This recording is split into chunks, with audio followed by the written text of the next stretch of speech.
Enjoy watching, don't forget to subscribe.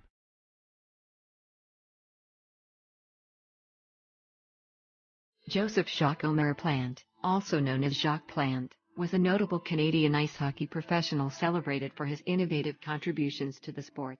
Widely regarded as one of the most accomplished goaltenders in the history of the National Hockey League, NHL, he played a pivotal role in the Montreal Canadiens' unprecedented 5 consecutive Stanley Cup victories. Plante's impact transcended his performance on the ice. He is credited with pioneering and refining the first full-face ice hockey mask, a breakthrough that reshaped the game for generations to come. Born the first of 11 children on a farm near Notre-Dame-du-Mont-Carmel, in Mauricie, Quebec, Plante's passion for hockey ignited at an early age. Despite humble beginnings, playing with makeshift equipment like a goaltender's stick crafted by his father from a tree root, his talent shone through.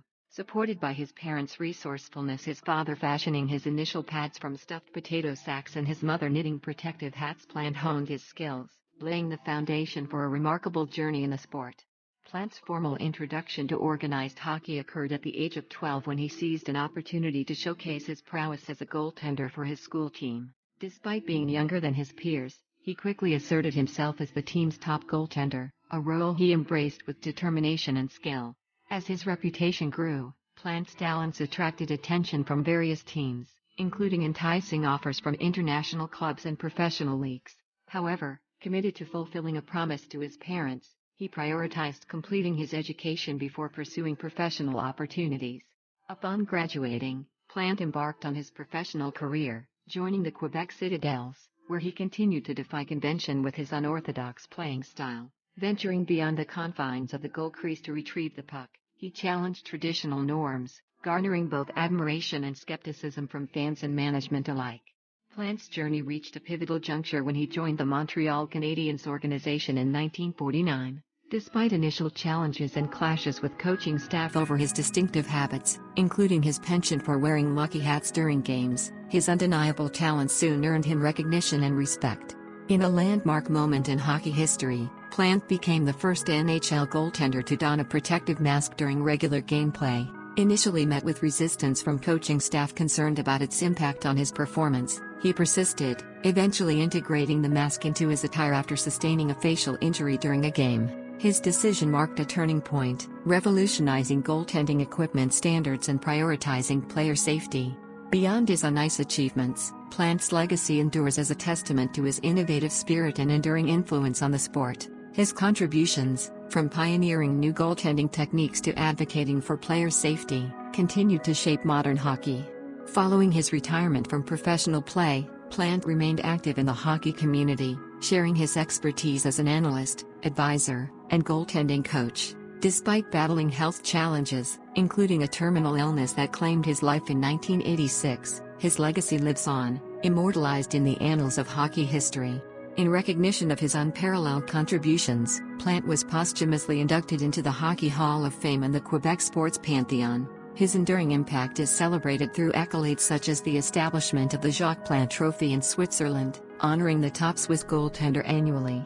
Joseph Jacques-Omer Plante's legacy transcends statistics and accolades. His indelible mark on the sport of hockey serves as a testament to his pioneering spirit and enduring influence. Spike Milligan, born on April 16, 1918, in Ahmednagar, India, and passing away on February 27, 2002, in Rye, East Sussex, England, was an Irish writer and comedian renowned for leading the comedic ensemble featured on the 1950s British Broadcasting Corporation, BBC, radio sensation, The Goon Show. His unparalleled sense of absurdity and comedic brilliance served as a blueprint for generations of comedians and laid the groundwork for the Monty Python style of alternative comedy. Growing up in India and Burma, Myanmar, due to his father's service in the British Army, Milligan relocated to England with his family in 1933. He served in the Army during World War II and grappled with manic depressive illness following combat injuries, a struggle that persisted throughout his life. During the war, Milligan crossed paths with Harry Secombe, with whom he entertained troops. Post-war, Milligan, Secombe, Peter Sellers, and Michael Bentine honed their comedic skills at the Grafton Arms pub, birthing their comedy routines. BBC Radio aired their work in 1951 under the title Crazy People, later renamed The Goon Show in 1952, running until early 1960 and achieving cult status. Beyond radio, Milligan ventured into stage acting, minor film roles such as in Monty Python's Life of Brian, 1979, and prolific writing, spanning poems, war memoirs, plays like The Bed-Sitting Room, co-written with John Antrobus, debuted 1962, and television series. An avid supporter of environmental causes, Milligan, despite his Irish heritage and Indian birth, and notwithstanding his military service, was not recognized as a British citizen by the government. Opting for Irish citizenship over an oath of allegiance, he was named an honorary commander of the British Empire in 1992 and received an honorary knighthood in 2000. Fred Rogers, the visionary behind Mr. Rogers' Neighborhood, not only served as the host for all 895 episodes but also composed over 200 songs and brought to life 14 beloved characters through puppetry. However, his impact went far beyond entertainment. He revolutionized children's television and reshaped our understanding of the inner worlds of young minds. Throughout his illustrious career, Rogers was a staunch advocate for children and a steadfast supporter of PBS. In a pivotal moment in 1969, he famously appeared before a Senate subcommittee tasked with evaluating funding for public television. Despite initial skepticism from Senator John Pastore after 2 days of hearings, Rogers captivated the room with his heartfelt testimony, leaving an indelible impression.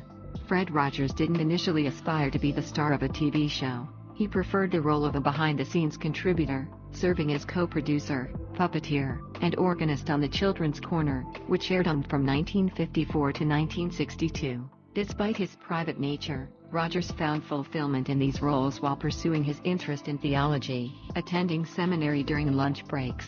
His ordination carried a special mission to reach children and families through television. In 1963, Rogers relocated to Canada, where at the CBC, he found the courage to step onto the screen and directly engage with young viewers as Mr. Rogers. Returning to Pittsburgh in 1966, he launched the modern iteration of Mr. Rogers' Neighborhood, which debuted nationally in 1968.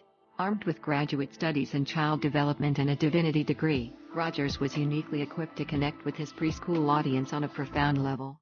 Reflecting on his journey, Rogers remarked, "I'll never forget the sense of wholeness I felt when I finally realized, after a lot of help from a lot of people, what, in fact, I really wasn't.